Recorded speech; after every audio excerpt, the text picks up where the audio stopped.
சின்னக்கடை வீதியில் அமைந்துள்ள தர்கா முன்பு பள்ளிவாசல் நிர்வாகத்தால் பக்தர்கள் அனைவருக்கும் ரோஸ் மில்க்கும் இனிப்புகளும் வழங்கப்பட்டன.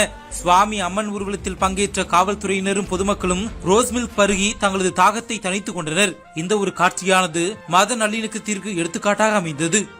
பெற்ற ஒரு சித்திரை திருவிழாவை முன்னிட்டு எங்க மதுரையில கோலாகலமாக கொண்டாடப்படுகிறது. வருடமா காலகாலமா இங்க சித்திரை திருவிழாவுக்கு ஜூஸ் வழங்கி இனிப்பு வழங்கி செம்மையா கொண்டாடுவோம். எங்க ஏரியா பக்கத்துல தான் போகும். இங்க மதம் வேறுபாடு எதுவுமே இல்லாம இங்க செம்மையா கொண்டாடப்படுகிறது. எங்க சித்திரை திருவிழா மதுரையில சும்மாவே ஆட்டம் ஓவரா இருக்கும். சித்திரை திருவிழா கூணமுட்டை ஆடுவாங்க. எங்க ஏரியா மாதிரி கொண்டாட முடியாது. மதுரைனாலே சித்திரை திருவிழா தான் வேற லெவல்ல இருக்கும். வேற லெவலா கொண்டாடுவோம். எல்லாருமே கொண்டாடுவோம். எல்லாருமே என்ஜாய் பண்ணி கொண்டாடுவோம். பள்ளிவாசல் சார்பாக காலங்காலமா கொடுத்துட்டு இருக்கோம். பள்ளிவாசல்ல வருஷமா கொடுத்துட்டு தான் இருக்காங்க.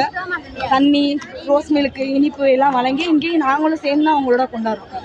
இதுல கொண்டாடுறோம். எல்லாருமே கொண்டாடுறோம். மீனாட்சம்மா வரையெல்லாம் வேற லெவல்ல என்ஜாய் பண்ணி மீனாட்சம்மா வரவேற்று போற்றி என்ஜாய் பண்ணி கொண்டாடுறோம்.